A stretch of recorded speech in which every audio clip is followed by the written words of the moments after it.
There is something in your pocket right now that looks harmless, but quietly controls attention, emotions, and even decisions. You open it just for a second, and suddenly, 30 minutes disappear. But what if that second is not accidental? What if it is designed? Behind bright colors, winning sounds, and free bonus offers lies a system that studies your behavior, predicts your weakness, and waits for the exact moment you lose control. And the most disturbing part is this: the more you try to escape it, the more it pulls you back in. Today we uncover how this invisible trap really works and why millions can't break free. If this story opens your eyes, don't forget to like the video and subscribe for more eye-opening documentaries like this. Chapter 1. How it starts so normal. It almost never starts with intention.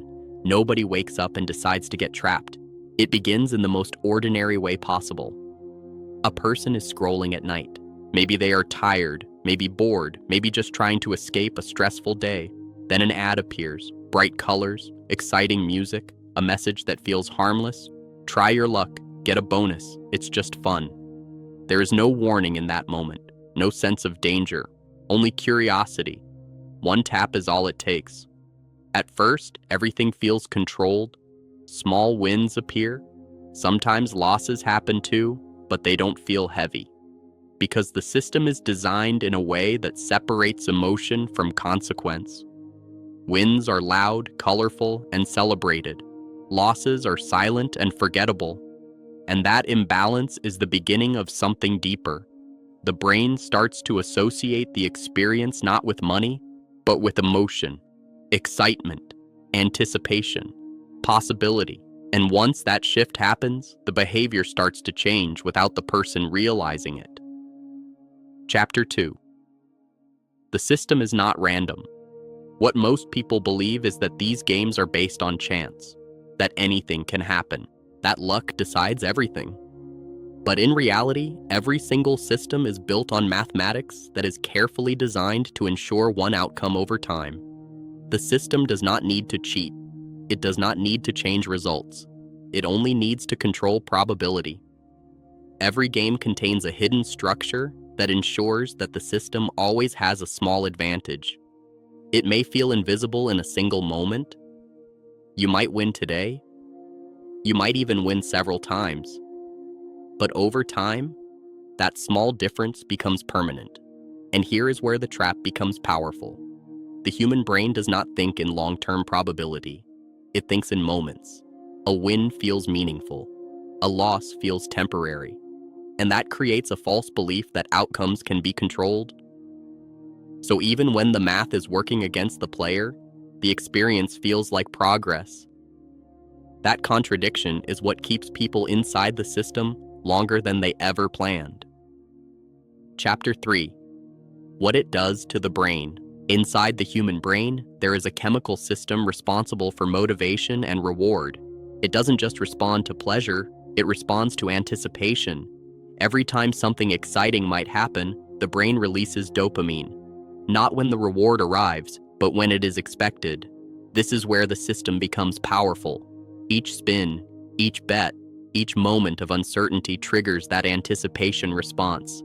The brain becomes more focused on what could happen next, rather than what just happened. Even losses are processed in a distorted way, because when a loss is paired with excitement or visual stimulation, the brain still registers it as part of the reward cycle. Over time, this creates a loop.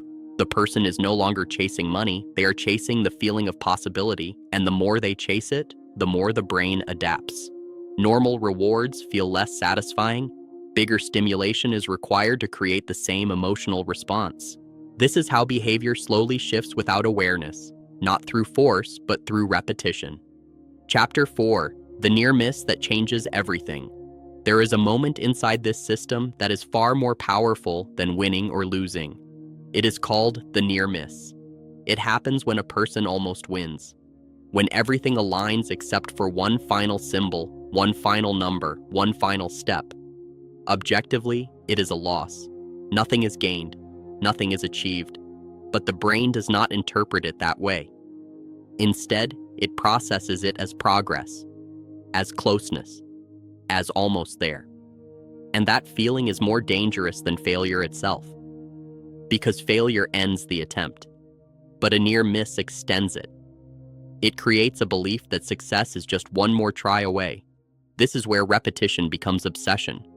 The person stops thinking in outcomes and starts thinking in proximity.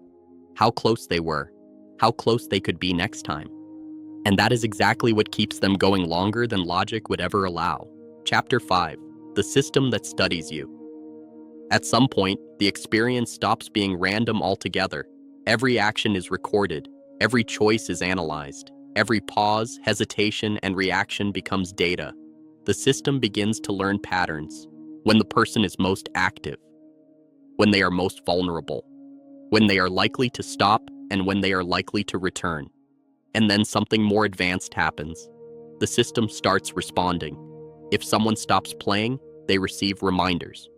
If they hesitate, they receive offers. If they show signs of withdrawal, they are targeted with incentives designed specifically for them. Not randomly, but precisely. The system does not treat every user the same. It treats them as individuals with predictable psychological behavior. And once that level of understanding is achieved, influence becomes extremely efficient, because at that point, the system is no longer reacting to behavior. It is shaping it. Chapter 6. The return you don't plan. Turn. Most people believe quitting is a single decision, but in reality, it rarely works that way. Even after someone stops, the system does not disappear. It continues to exist in their environment. Ads appear in different places. Influencers promote it. Content references it indirectly. Even casual exposure becomes enough to reactivate memory. And memory is powerful, because it does not remind the person of loss. It reminds them of possibility. Not what they lost, but what they might still win. And that is how people return. Not through pressure, but through thought. A single moment of curiosity is enough to restart the cycle, and once it restarts, it often continues exactly where it left off. Final chapter. The question. No one wants to answer. After everything, one question remains. Was the outcome purely the result of individual choice? Or was the environment designed in a way that shaped those choices from the beginning? Because every step inside this system feels voluntary. Every action feels personal. Every decision feels self-made. But when behavior is consistently guided by patterns, triggers, timing, psychology, and data, the line between choice and influence starts to blur. And that is where the real discomfort begins. Because if a system can predict human behavior with accuracy, if it can influence attention, emotion, and timing, then the question is no longer about one person. It becomes about everyone. And whether we are truly making decisions or simply responding to systems that understand us better than we understand ourselves. What you have just seen is not just about gambling. It is about design. It is about psychology. And it is about how modern systems are built to interact with human behavior at scale. And once you notice it, you start to see it everywhere. Not just in apps, but in everything that competes for your attention. And that is where the real question begins. Are you controlling your choices? Or are your choices being shaped without you realizing it? If this story opens your eyes, don't forget to like the video and subscribe for more eye-opening documentaries like this.